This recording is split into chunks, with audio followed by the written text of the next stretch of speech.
Masih arogan, AKBP Achirudin Hasibuan pukul handphone hingga marahi wartawan di Kejari Medan. AKBP Achirudin Hasibuan mendadak meledak amarahnya.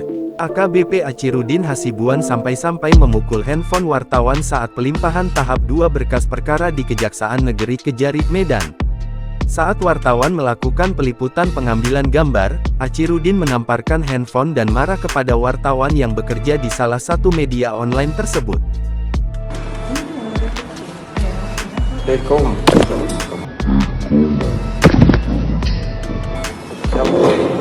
wartawan ya Pak?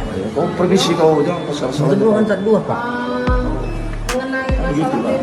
Murkanya terdakwa tersebut terjadi saat Achirudin sedang berada di ruang tahap 2 Kejari Medan.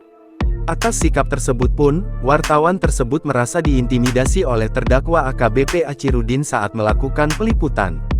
Saat ini, Kejari Medan telah menerima tahap 2 berkas dan tersangka dari penyidik Polda Sumut dalam perkara penganiayaan. Sebelumnya diketahui, AKBP Achirudin sudah resmi dikenakan sanksi pemberhentian tidak dengan hormat PTDH dari institusi kepolisian. AKBP Achirudin Hasibuan juga ditetapkan sebagai tersangka di Polda Sumut dalam kasus penganiayaan. Terhadap berkas perkara tersebut, Kejati Sumut juga telah menetapkan P21 terhadap berkas perkara tersebut. Sebelumnya, anak perwira menengah Polri di Polda Sumut, AKBP Achirudin terekam menganiaya mahasiswa yang berkuliah di luar negeri bernama Ken Admiral pada tanggal 22 Desember tahun 2022 lalu di Jalan Karya, Kecamatan Medan Helvetia. Peristiwa ini dilakukan di hadapan AKBP Achirudin tanpa dilerai.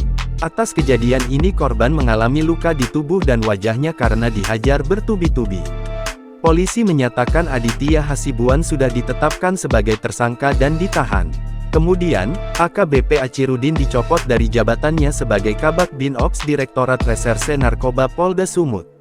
Kini dia ditempatkan di tempat khusus di Bid Propam Polda Sumut.